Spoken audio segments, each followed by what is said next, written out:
In this area of Pentecost prayer, we're going to be focusing on business in Ipswich, and I want to start by reading from Jeremiah 29, verse 7, from the New Living Translation, which says, "Work for the peace and prosperity of the city where I sent you into exile. Pray to the Lord for it, for its welfare will determine your welfare." In one sense, we are in exile in this world. It's not our home. We are passing through, but we have a job to do while we're here.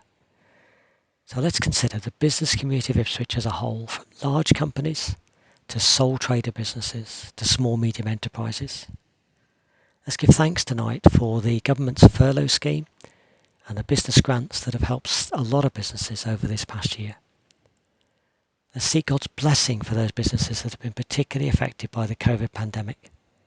The directors and owners of such businesses who've had to shoulder the responsibility of trying to get their businesses through the challenging past 15 months.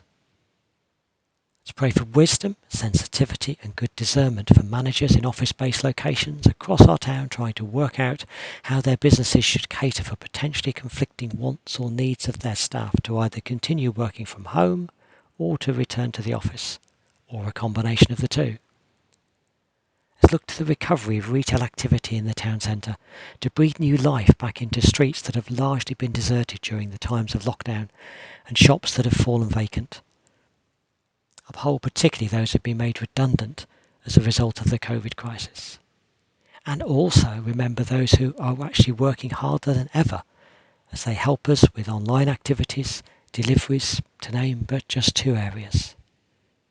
Let's think about those in the workplace whose mental or physical health has been affected by lockdown.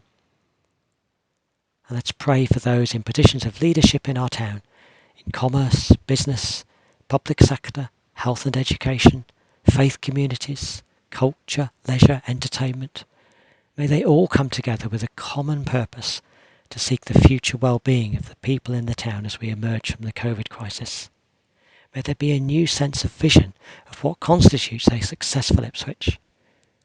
May there be good outcomes from the Ipswich Vision Board under its chairman Terry Hunt, as they have a vision that people on all levels and from all communities feel increasingly engaged and proud as we pool our greatest opportunities and our biggest assets to establish a vibrant town centre.